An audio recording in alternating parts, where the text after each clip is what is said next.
Welcome to episode 178 of the G2 on 5G. It's the latest inside scoop on everything 5G and sometimes 6G.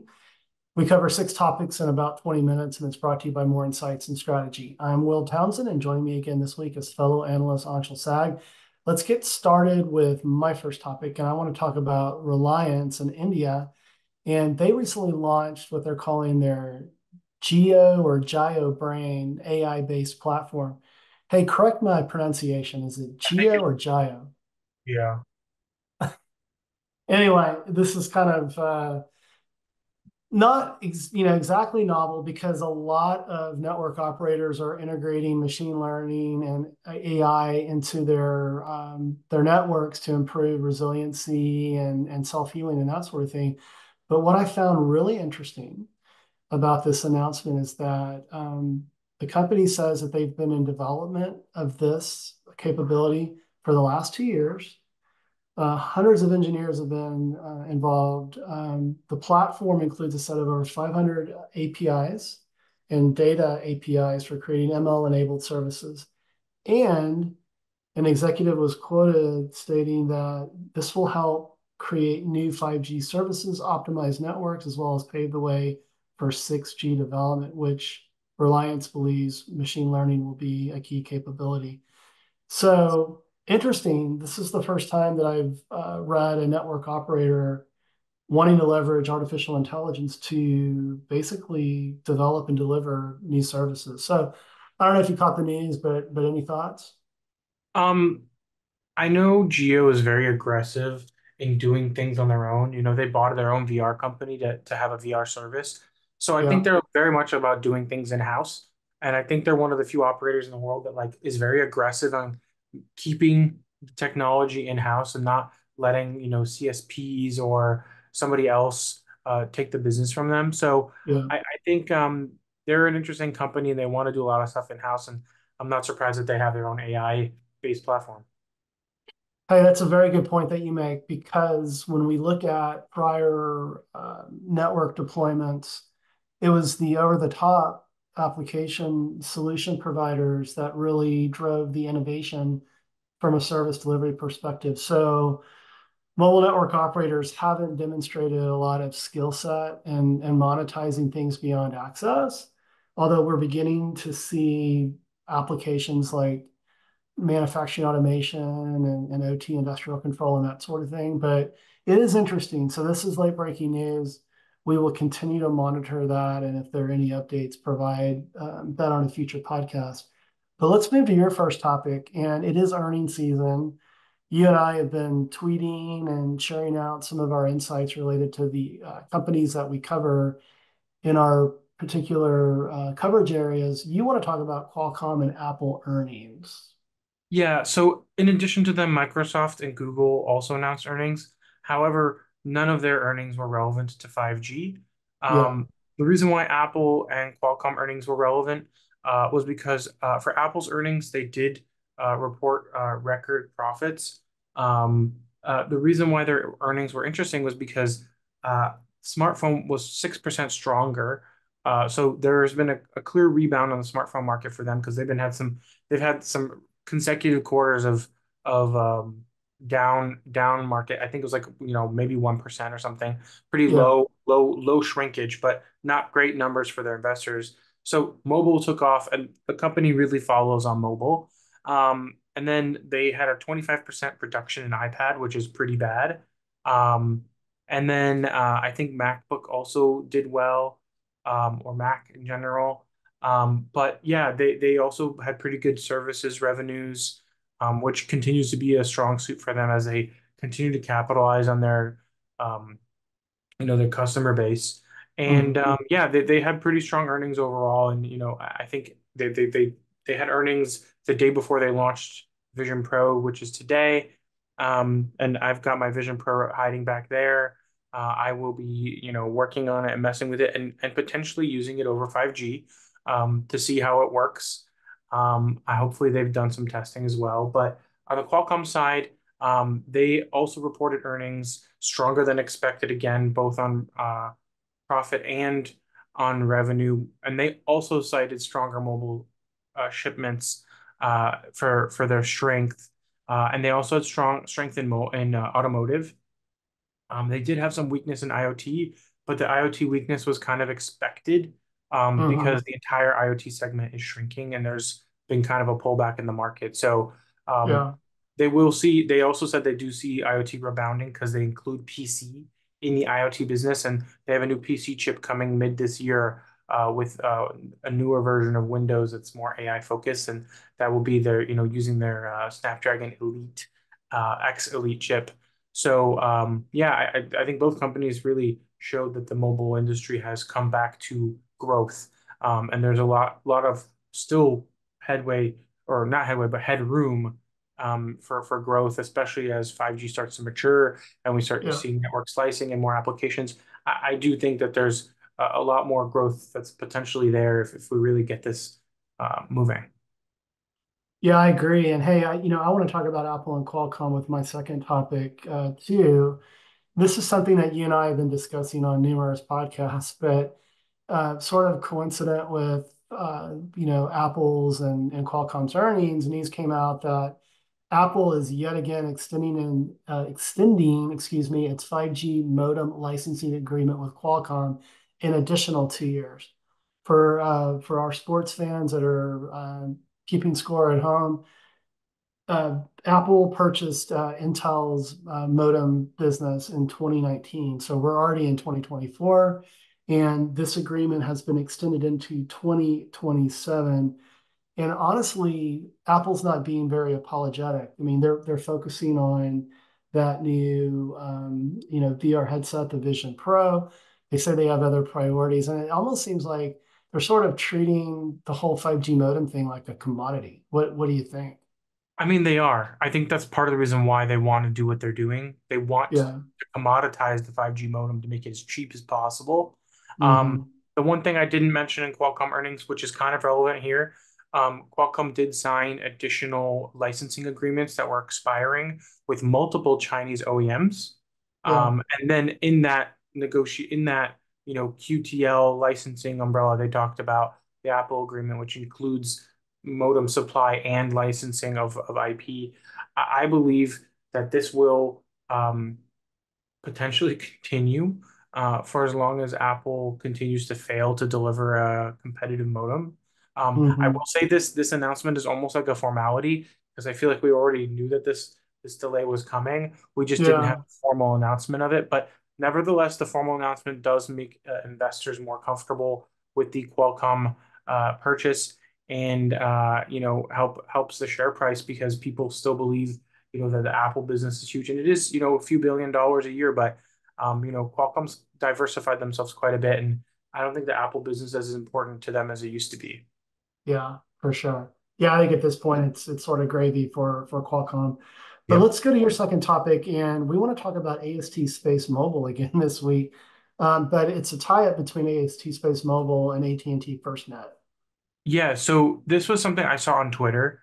I retweeted it when it happened, and I was pretty surprised, but I also shouldn't have been, I guess, because FirstNet is built on AT&T's network. But Right. I think it's interesting because um, you know, FirstNet is almost maybe the best application of satellite-based communications to enable better public safety for first responders. And the FirstNet Authority is, like a quasi-government authority. So it's just really interesting because, AST SpaceMobile continues to convince, really important, government bodies that they are ready to work with them. And this was kind of a test that simulated direct LEO satellite services for Hmm. public safety. So it wasn't like a real world application yet, but this is kind of like a tee up for the next generation of testing. And I'm excited to see what happens and how they use FirstNet because I think the FirstNet applications might actually be bigger than the consumer ones.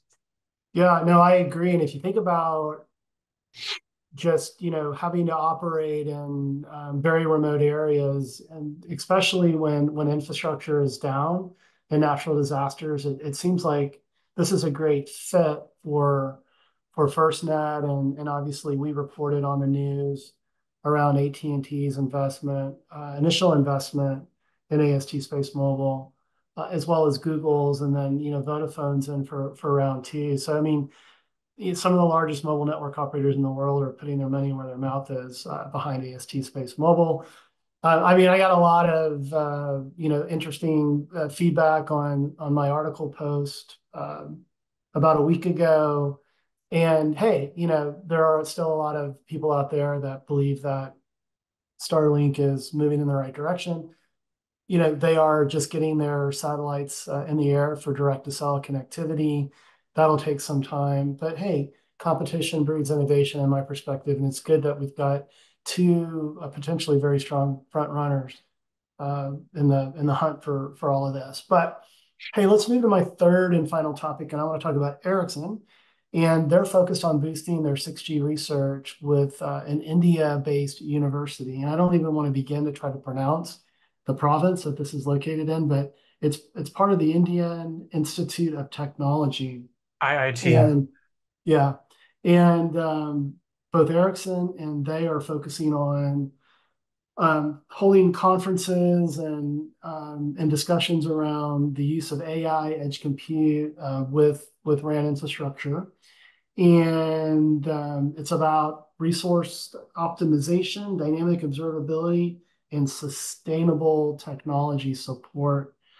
So it's interesting. I like the approach. I always like it when companies engage academic institutions. A lot of that activity is occurring at my alma mater, the University of Texas, with respect to 5G and 6G.